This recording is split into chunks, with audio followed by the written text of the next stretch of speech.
Chapitre 4. Habileté numéro 1. Trouver des prospects. Lorsque les gens envisagent de se lancer dans le marketing relationnel, l'une des questions qu'ils se posent avant tout est « Est-ce que je connais quelqu'un que cela intéresserait ?» Ils croient que s'ils connaissent beaucoup de gens, ils pourront avoir beaucoup de succès, et que s'ils en connaissent peu, ils n'auront aucune chance. Cela semble logique, mais ce n'est tout simplement pas vrai. Comme je l'ai mentionné au chapitre 2, 3 catégories de gens évoluent dans l'univers du marketing relationnel. Les poseurs, les amateurs et les professionnels. Lorsqu'il s'agit de trouver des prospects, clients potentiels, des candidats ou des aspirants selon le sens, les poseurs dressent mentalement une liste de 3, 4 ou 5 personnes qui, espèrent-ils, grossiront les rangs de leur organisation. Et leur avenir tout entier repose sur la réaction de ces quelques personnes. S'ils ont la chance de recruter l'une d'entre elles, leur carrière s'en trouvera quelque peu allongée. Ils pourront même dresser une autre liste de 3 ou 4 personnes. Et encore avec un peu de chance, ils choisiront de passer du rang de poseur à celui d'amateur. Seriez-vous surpris d'apprendre qu'environ 80% des gens qui adhèrent à une entreprise de marketing relationnel abordent la création de leur entreprise avec l'attitude du poseur? C'est vrai. 8 distributeurs sur 10 commencent avec la mentalité d'un poseur. Ils dressent mentalement une courte liste et attendent de voir ce qui va arriver. Ils ne s'attellent jamais à développer les habiletés nécessaires. Votre tâche consiste à vous assurer de ne pas faire comme eux et à aider votre équipe à éviter ce piège. Éduquez les membres de votre équipe. Aidez-les à comprendre le grand potentiel que peut offrir cette occasion d'affaires s'ils la traitent avec respect. Les poseurs ne peuvent miser que sur la chance, et vite.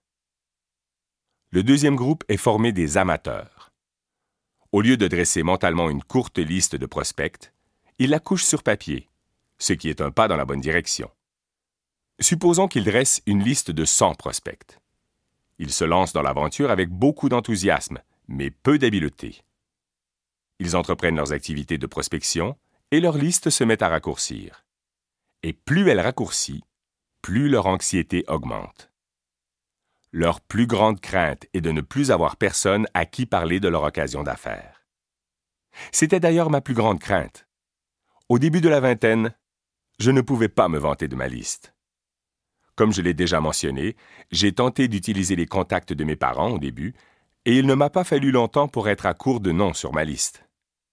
Tous les gens que je connaissais ont bientôt su ce que je faisais et avaient répondu soit oui, soit non. C'était terrifiant. J'avais le sentiment que si je ne trouvais pas rapidement un bon distributeur, j'allais échouer dans ce secteur d'activité. Il ne m'est jamais venu à l'esprit que le fait de trouver des gens de qualité était en fait une habileté. Jusque-là, dans ma nouvelle carrière, j'avais toujours considéré la liste comme un passeport vers la richesse. Je pensais qu'il suffisait d'avoir une bonne liste pour réussir. Sinon, faute de chance, c'était l'échec. Lorsque je suis arrivé à un tournant et que j'ai décidé de devenir professionnel, j'ai commencé à étudier les gens qui avaient bâti des entreprises grandes et prospères. J'ai découvert que les professionnels considéraient la prospection comme l'une de leurs habiletés fondamentales. Trouver de nouvelles personnes à qui parler faisait partie de leur travail. La chance ne les intéressait pas. Ils ne s'inquiétaient pas à l'idée de ne plus avoir personne à qui parler de leur occasion d'affaires. Ils avaient développé une habileté qui faisait en sorte que cela n'arriverait jamais. Les professionnels commençaient par dresser par écrit une liste de prospects. Mais ils s'engageaient ensuite délibérément à toujours y ajouter des noms. Ils créaient ce qu'on pourrait appeler une liste active de candidats. Je vais vous montrer comment faire la même chose. L'une des personnes qui m'a enseigné à bien dresser ce genre de liste s'appelle Harvey Mackay, l'auteur de « Nager avec les requins sans se faire manger tout cru ». Harvey est un bon ami et il est également l'un des meilleurs réseauteurs du monde.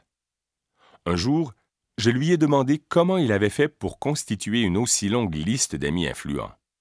Il m'a raconté qu'à l'âge de 18 ans, son père lui avait dit « Harvey, à partir d'aujourd'hui et pour le reste de ta vie, je veux que tu t'attardes à chaque personne que tu rencontres, que tu lui demandes ses coordonnées et que tu trouves une façon créative de rester en contact. » Il l'a fait pendant plus de 60 ans.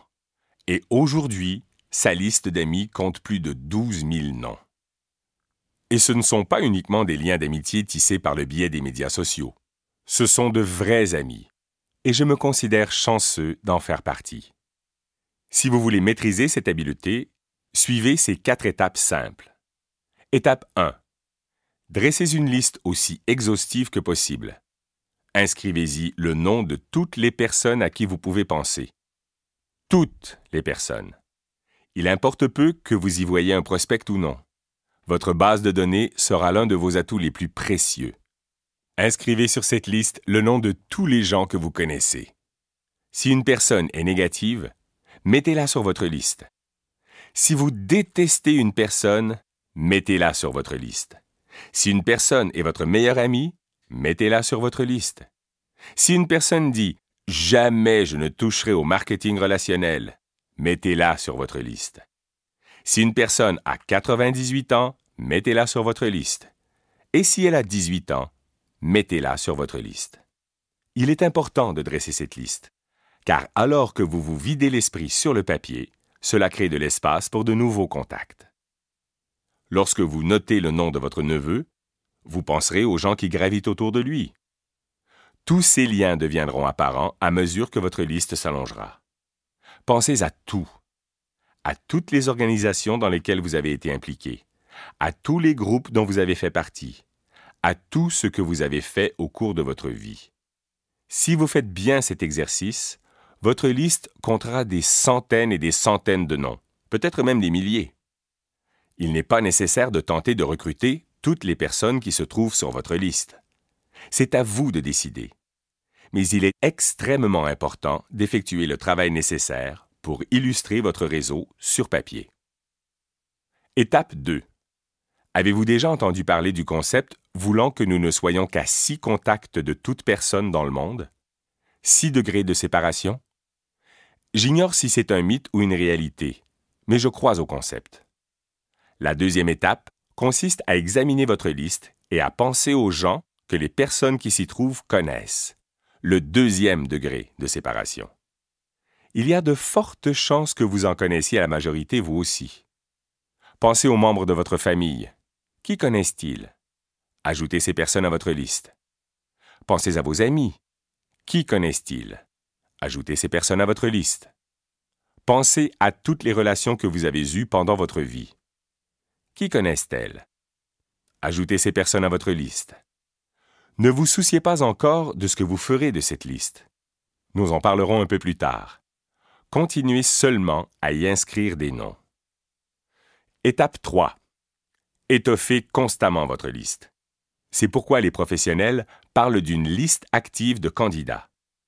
Elle ne cesse jamais de s'allonger. Les pros ont pour but d'ajouter chaque jour au moins 2 noms à leur liste. Ils ne feront peut-être pas de prospection auprès de ces personnes. Mais comme a dit le père de Harvey Mackay, vous les inscrivez sur votre liste et vous trouvez un moyen créatif de rester en contact. Harvey traite de ce concept dans son ouvrage intitulé « Dig your well before you're thirsty ». Vous comprendrez aisément que cette habileté fondamentale n'est pas très difficile à acquérir. Vous entrez chaque jour en contact avec des gens. Ajoutez tout simplement leur nom à votre liste. Vous faites la connaissance de gens par le biais des médias sociaux. Ajoutez leur nom à votre liste. Vous brassez des affaires avec de nouvelles personnes. Ajoutez leur nom à votre liste.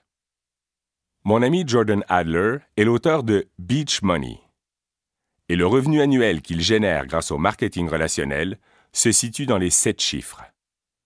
Il maîtrise parfaitement cette 3e étape. Il vit sa vie et se fait constamment de nouveaux amis, et si vous examinez son entreprise, vous constaterez que tous les distributeurs qui travaillent dans sa vaste organisation sont des gens qu'il ne connaissait pas avant de se lancer dans le marketing relationnel. Il est un pro. Les professionnels développent une grande sensibilité. Ils prêtent attention au monde qui les entoure. Ils savent qu'ils feront constamment de nouvelles connaissances. Les poseurs et les amateurs ne s'en rendent même pas compte. Ils se contentent de traverser chaque journée en disant « Qui donc? Je ne vois personne. » À quel point serait-il difficile pour vous de faire preuve d'une plus grande vigilance et d'ajouter chaque jour 2 noms à votre liste? Pensez-y. Si vous le faisiez 6 jours par semaine, vous inscririez 600 nouvelles personnes par année. Faites-le pendant 5 ans et votre liste comptera plus de 3000 noms. Voyez-vous pourquoi les professionnels ne s'inquiètent pas à l'idée de n'avoir plus personne à qui parler? Mais comprenez-moi bien, je ne vous dis pas de vous jeter sur ces gens dès votre première rencontre afin de leur présenter votre occasion d'affaires. Certains réseauteurs font cette erreur, et ce n'est pas bon. Contentez-vous d'ajouter leur nom à votre liste, de vous en faire des amis, de tisser des liens, et lorsque le moment vous semblera propice, vous pourrez les aider à comprendre ce que vous avez à offrir. Étape 4. Faites-vous sciemment des relations. Les professionnels tissent délibérément leur réseau. Il est difficile de faire de nouvelles connaissances si l'on reste caché du reste du monde. Sortez, amusez-vous, inscrivez-vous dans un nouveau gymnase, adonnez-vous à un nouveau passe-temps, faites du bénévolat pour une cause qui vous tient à cœur. Trouvez des endroits et des organisations où vous pourrez rencontrer des gens. Cela sera non seulement bénéfique pour votre entreprise, mais vous vous ferez quelques excellents amis.